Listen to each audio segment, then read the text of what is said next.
4월 금통위가 열리고 있습니다. 추경 편성에 대한 기대감, 여기에 이제 금리 인하에 대한 기대감이 어느 때보다도 큰 상황인데요. 그래서 금통위의 통화 정책 그리고 신정부의 추가 편성 등 경기 부양책에 대해 심층 진단해보는 시간 저희 첫 코너로 준비했습니다. 한국경제학회 학회장이신 김인철 성균관대 경자가 교수와 함께 금통위 소식 자세하게 한번 들어보겠고요. 중간에 결과 나오는 대로 현장 기자 연결해서 결과도 함께 저희가 전해드리겠습니다. 김인철 교수님 스튜디오 모셨습니다. 어서 오십시오. 네, 안녕하십니까? 안녕하세요. 정말 어느 때보다도 이번 달 금통위 결과에 많은 분들이 주목을 하고 있는 것 같습니다. 네. 신정부의 정책에 대한 기대감도 상당히 커지고 있는 상황인데요. 현재까지 나온 정책들에 대해서는 일단 교수님은 어떻게 평가하고 계십니까? 한마디로 이 강도 높은 처방책이라 할 수 있겠습니다. 네. 특히 부동산 이 활성화 대책으로서 나온 것을 보면은 상당히 충격적인 요법이라고 할 수 있습니다. 우리 그동안에 이 부동산 시장이 거의 빈사 상태에 있었기 때문에 웬만한 충격으로는 사실 이게 안 될 거예요. 그래서 이 부채 비율이나 또 상환 비율이나 또 이 담보가 비율 이런 거를 50%에서 70%라 대폭 또 올리고 또 이제 이 양도세나 또 이 취득세 이것을 아주 면제시켜주고 이런 등등의 이 대책은 상당히 아주 파격적인 그런 대책이라고 볼 수 있습니다. 그런데 이제 시간이 조금 걸리겠죠. 효과가 나오려면 이제 또 봐서 이게 너무 또 과열되지 않게 또 조절을 할 필요는 있습니다. 일단은 신정부가 강한 카드를 꺼내 들었다라는 데는 그렇습니다. 그런 의견이시지만 어쨌거나 어떤 모든 문제들이 해결해 가는 과정은 시간이 좀 걸리겠구나. 이제 이런 말씀이신 것 같은데 교수님께서 평소에 신정부가 해결해야 될 우선적인 과제 중에 하나로 가계부채 해소 문제를 꼽으신 것으로 알고 있거든요. 국민행복기금과 부동산 활성화 정책이 이런 가계부채 문제 해소에 어느 정도 영향 좀 있을 거라고 보십니까?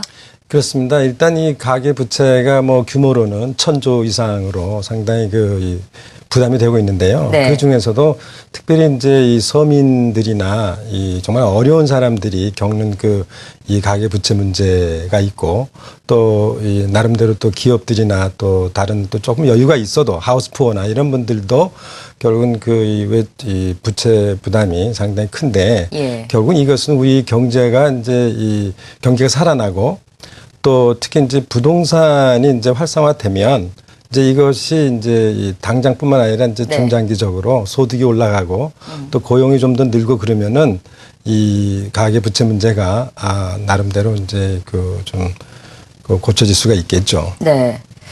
가계부채에 관한 부분들도 어쨌거나 좀 시간이 문제이지 좀 해결이 될 것이다. 이제 이런 말씀이신 것 같습니다.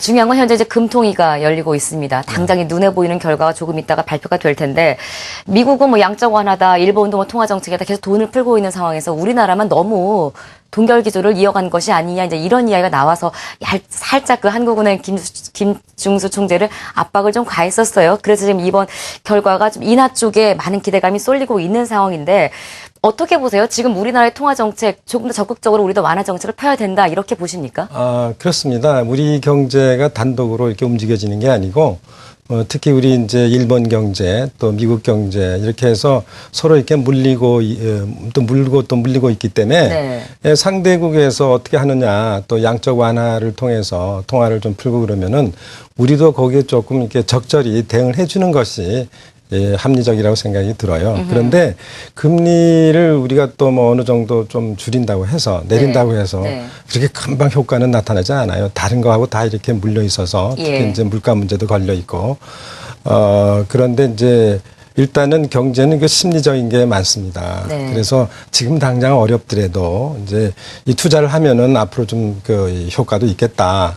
또 전체적인 장 분위기가 좀 좋겠다라는 분위기에 서 있으면은 그런 대로 견딜 수가 있는데 이제 그렇지 않은 경우에는 금리를 조금 내려도 또 그렇게 크게 이 효과를 볼 수 없을 수도 있어요. 그런데 다만 이제 이 기대가 우리 한국은행에서도 다른 외국에서 하는 것처럼 나름대로 적절히 대응을 하고 있구나라는 신호를 보내주면 그게 좋죠. 그래서 그런 면에서는 나름대로 한번 기대를 해볼 필요는 있겠습니다. 네. 금리 인하에 관해서 맞아요. 우리 너무 지금 여기에 포커스를 하고는 있지만 금리 인하가 모든 걸 해결해 줄 수는 없습니다. 그렇습니다. 말씀하신 대로 대외 여러 다른 변수들이 함께 이제 조화를 이루어야 될 텐데 다시 말하면 재정 정책과 통화 정책이 잘 좀 발을 맞춰 가야 이게 좀 가시적인 성과를 거두는데 조금은 힘이 될 텐데요. 우리나라에 지금 현재 필요한 재정과 통화 정책 간의 조화로움 어떤 게 필요하다고 보십니까? 어쨌든 지금 예상보다 작년도 그렇고 네. 이제 경제가 안 좋으니까 그만큼 이제 세수에 결손이 있는 거죠. 그래서 작년에 예상했던 것보다 지금 이제 세수 결손이 많이 나고 또 앞으로 올해 이제 새 정부 들어서 이제 쓸 돈은 많은데 네. 그거를 이제 이제 어떻게든지 뭐 기체를 하든지 해서 그 국회에서 그거를 통과시켜서 저 추경 예산을 이제 다시 짜서 해야 될 필요는 있습니다. 이제 그런 재정 정책은 국회를 통과하는 그런 어려운 문제도 있지만은 역시 금융 정책하고 같이 그 방향을 맞춰야 네. 그래야 이 소기의 목적을 달성할 수가 있습니다. 그러니까 경기 부양을 위해서 재정 금융 정책을 같은 방향으로 쓴다라는 네. 말이 되는 거죠. 네. 재정 통화 정책이 일단 같은 방향으로 가야 뭔가 이 안에서 좀 시너지를 함께 내면서 우리 경제가 좀 조금 더 지금보다는 좀 살아날 수 있는 물꼬를 틀 수 있을 것이다. 이제 이런 이야기인데요. 그렇습니다. 최근 이런 대내외적인 불확실성이 커지고 이러면서 원화 변동성이 많이 확대가 되고 있습니다. 이 가운데 한국형 토빈세에 관한 이야기가 또다시 시장이 거론이 되고 있어요. 교수님 생각에 외환시장 이런 변동성과 토빈세에 관한 시각은 어떠십니까? 우선은 이 단기 투기 이 자금을 가지고 네. 국제 외환 시장을 넘나들면서 시장을 교란시키는 그런 투기 세력은 예. 우리가 될 수 있으면 막긴 막아야죠. 그런데 자유 시장의 그 기능을 원칙적으로 이렇게 부정할 수는 없어요. 근데 이제 우리뿐만 아니라 우리가 G20 그때 있었을 때도 우리나라에서 이게 프랑스나 이런 다른 나라에서도 선진국에서도 토빈세 도입을 해야 된다라는 그런 주장을 한 적도 있습니다. 그래서 나름대로 우리 상황에 맞춰서 이 단기 투기 세력을 좀 사전에 차단할 수 있는 네. 그런 방법이 사실 쉽지는 않습니다만은 그래도 고민을 하면은 나름대로 그런 방안이 아마 마련될 줄로 생각이 듭니다. 그래서 한국형 토빈세는 네. 한번 생각해 볼 필요는 있다. 그런 저의 소견입니다. 네. 한국형 토빈세에 대해서는 조금 긍정적으로 시각을 좀 열어두는 게 어떻겠느냐 이런 의견이신 것 같아요. 정부가 17조 원 안팎의 추경 예산에 관한 발표를 곧 하겠다 뭐 이렇게 얘기를 했습니다. 국회에 이제 곧 다음 주쯤 제출을 하기로 되어 있는 상황인데요. 아직은 그 추경에 대한 여야의 시각 차이가 조금 있기 때문에 국회 통과도 뭐 쉽지는 않을 것이다. 조금은 시간이 좀 소요되지 않겠냐. 이런 이제 불안한 분석들이 나오고 있는 상황입니다. 국내 뭐 증세냐 재원 발언이 쟁점이 되고 있는데 이런 여야 간의 어떤 이견 대립이라든지 추경 예산에 관한 교수님의 시각은 어떠신지요? 어느 나라에서든지 그러니까 여와 야의 이 건설적인 그런 논쟁과 네. 또 이 충돌은 뭐 있을 수는 있습니다. 네. 근데 어차피 생각이 다 다르니까.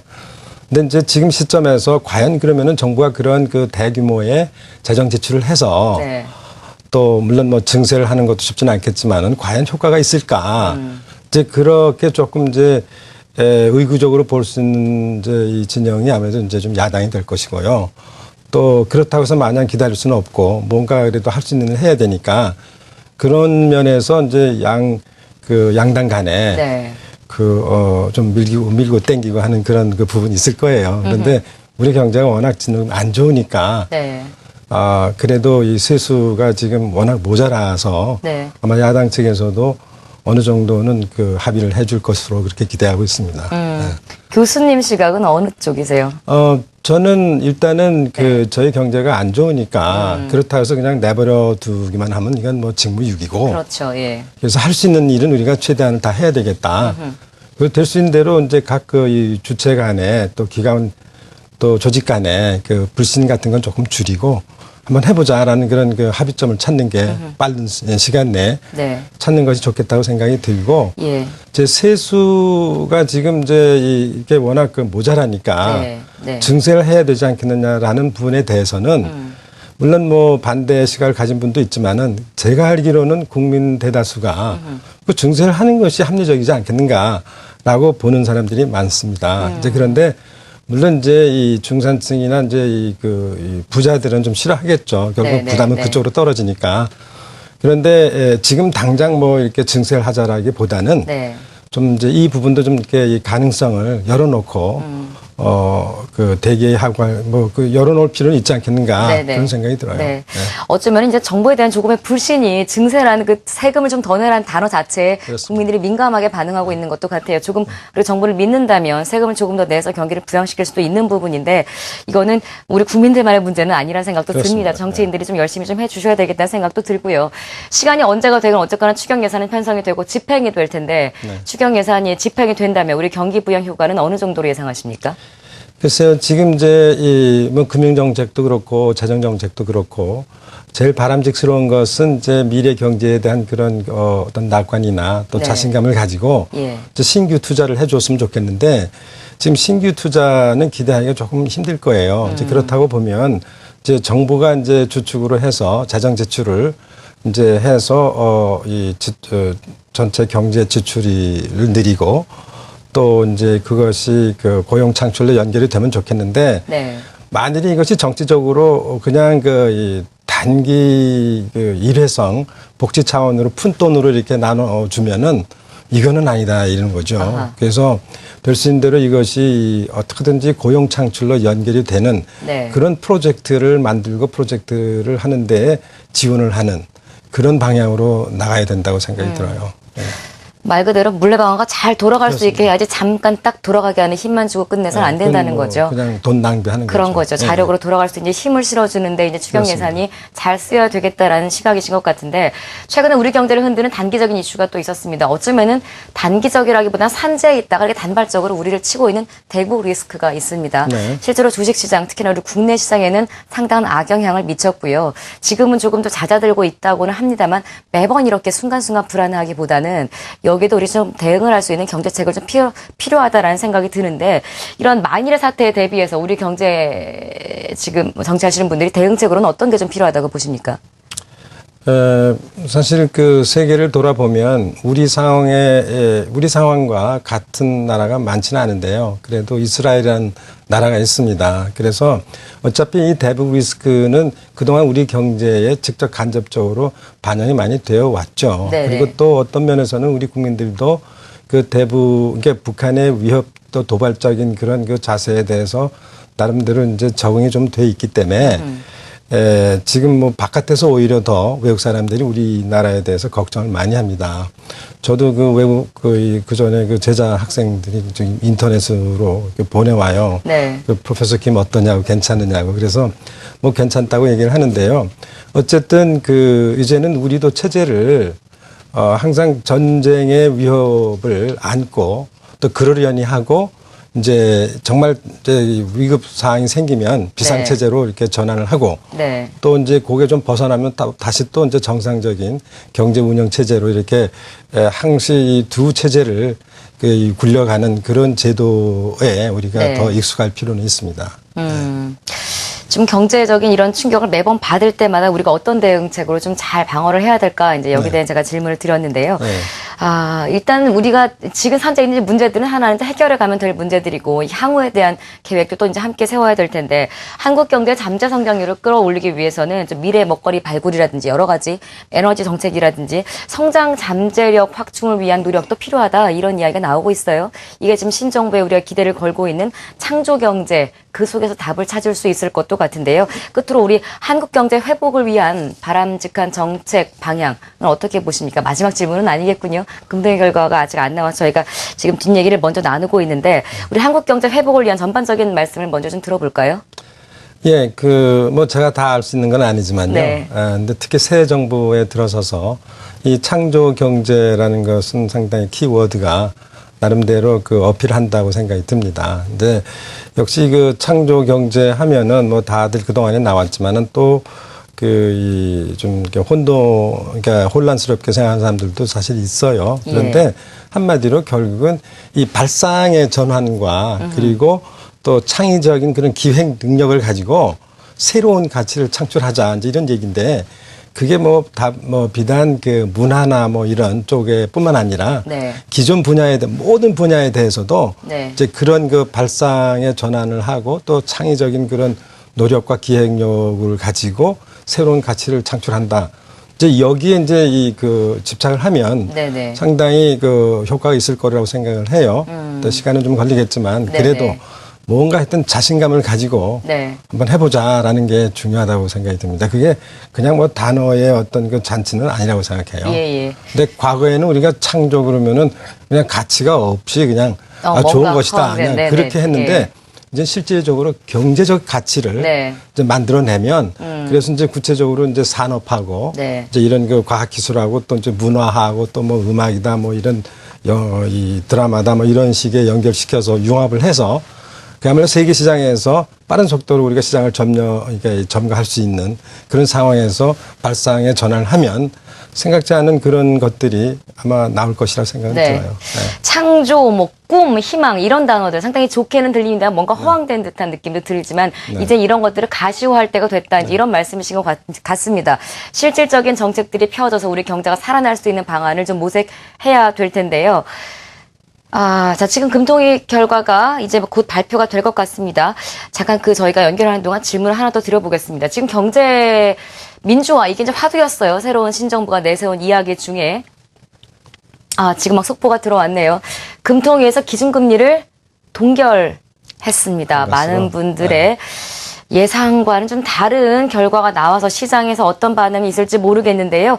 자, 지금 한국은행에 나가 있는 신선미 기자 연결을 자세한 상황 들어보겠습니다. 신선미 기자. 네, 한국은행이 기준금리를 6달째 동결했습니다. 금융통화위원회는 이번 달 기준금리를 2.75%로 종전과 같이 유지한다고 밝혔습니다. 정부가 경제성장률을 2.3%까지 대폭 하향한 뒤 경기 부양을 위해 여러 대책을 강구하고 있는 가운데 열린 첫 금통이었다는 점에서 관심을 끌었는데요. 특히 정부, 청와대, 정치권은 물론 시장까지 한은의 금리 인하를 기대했습니다. 하지만 금통위원들의 결정은 기존 입장과 같답니다. 한은은 그동안 경제 상황에 대해 경기 회복세가 완만하게 진행되고 있다며 정부와 다른 시각을 보여왔습니다. 이번에도 한은은 최근 대내외 경제 여건이 좋지는 않지만 그렇다고 기본 전망을 바꿔야 할 정도로 긴박한 상황은 아니라고 판단했습니다. 게다가 김중수 총재를 비롯한 금통위원들은 금리 인하에 따른 경기 부양 효과에 대해 의문점을 가지고 있습니다.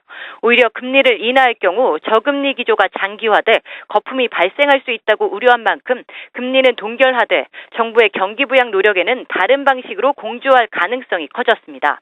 총액 한도 대출의 한도를 크게 증액하는 겁니다. 이처럼 한해는 경제 지표가 당초 예상과 크게 달라지지 않았다고 분석하고 있어 2시에 발표하는 경제 전망 수정치에도 큰 폭의 변화는 없을 것으로 보입니다. 다만 한은과 정부 간의 경제 상황에 대한 인식 차이가 큰 만큼 논란은 불가피해졌습니다. 지금까지 한국은행에서 한국경제TV 신선미입니다. 김유수 총재의 이걸 뚝심이라고 해야 될지는 모르겠습니다만, 동결이라는 결과가 나왔습니다. 많은 예상은 뒤집는 결과였었지만, 동결 쪽의 예상도 어느 정도 있었기 때문에. 하지만 지금 저희가 미리 얘기해본 우리나라 경제 정책이나 기조나 통화 정책이나 현 상황을 봤을 때는 조금은 인하하는 게 낫지 않겠느냐라는 시각이 있었거든요. 교수님께서도. 일단 동결이 나왔습니다. 결과 어떻게 해석하십니까? 예, 쉽게 얘기하면 50% 이제 예상이었는데, 네. 이 금리 동결을 김승수 총재께서 직접 혼자서 한 건 아니고, 네. 이제 금통위원들의 이제 그 의견들이 이제 결국 다수가 네. 이제 과반수 이상으로 아마 된 것 같은데요.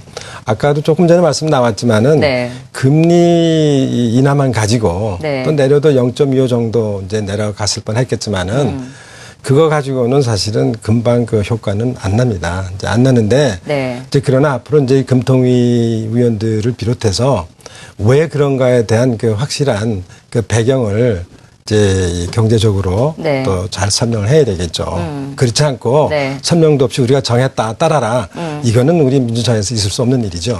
그래서 그 전에도 조금 동결할 것 같은 기조의 이야기를 하셨잖아요. 네. 지금 우리가 지금 동결할 수준은 인하할 수준은 아니다. 네. 이런 대외 여건을 봤을 때 2.75%도 지금 우리 수준에 맞다라는 이야기를 이미 해놓은 상태이기 때문에 여기에 대한 그냥 결과를 내신 걸까요?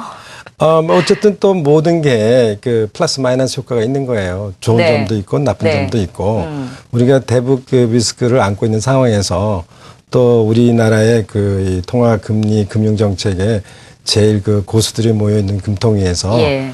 우리가 나름대로 뭐 능력이 좀 있다, 좀 견딜만 하다라는 네. 그런 또 이 결정은 또 플러스 요인으로 작용할 수도 있겠다 생각이 들지만 어쨌든 그 우리 경제 전체의 네. 인플레 타겟이라든지 또 이것이 앞으로 이 고용 효과나 또 이런 부분에 대해서는 금리의 동결이 그런 대로 플러스 효과가 더 많다.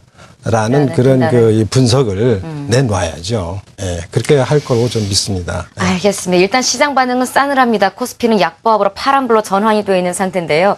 어쨌거나 추경 예산이 이제 나오게 되면 재정정책과 통화정책이 함께 이제 조화를 이루어야 된다는 말씀을 하셨으니까 네. 다음 달에 좀 금리 인하를 기대해 보는 수밖에 없을 것 같습니다. 현재 코스피는 0.1% 하락으로 전환이 됐습니다.